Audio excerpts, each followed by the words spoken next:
Well, I've been discussing the complete failure of the likes of French President Emmanuel Macron and German Chancellor Angela Merkel for a little while on the channel now, both facing pressure in their respective countries. In Germany, you've seen Angela Merkel's party in free fall in the polls, some dismal election results, and Emmanuel Macron in the polls now, pretty much neck and neck, a small lead over Marine Le Pen when it comes to the next presidential elections. And of course, we've seen everything from EU threats of a potential vaccine export blockade.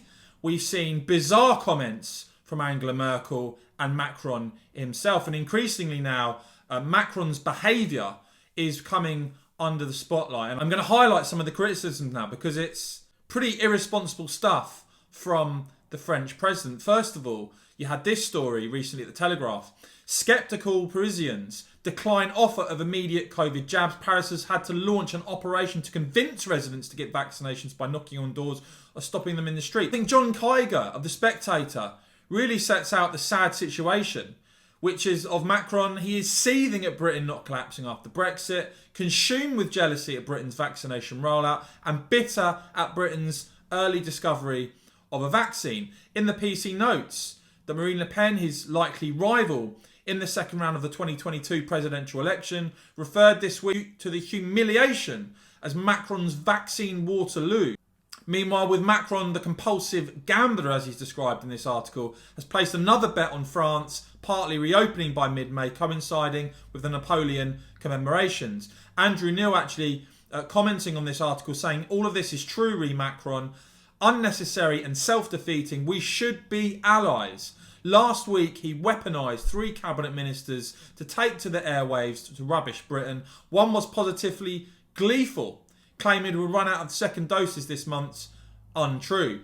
And I have to say, some of the pathetic comments we've seen from French allies of Emmanuel Macron have been mean-spirited and frankly ridiculous. You would have thought they'd be more focused in sorting out the mess that they've made in France.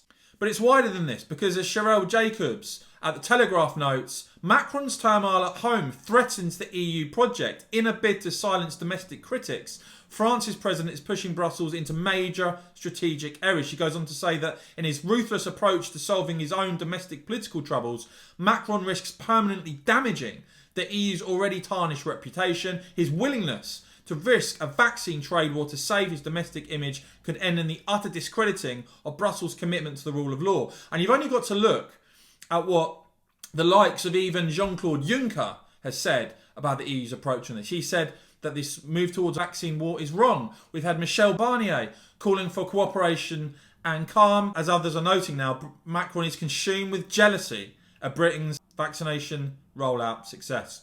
As ever, guys, if you enjoyed this report, if you found it helpful and informative, please do give this video a big thumbs up. We'd really appreciate it. Thanks for watching.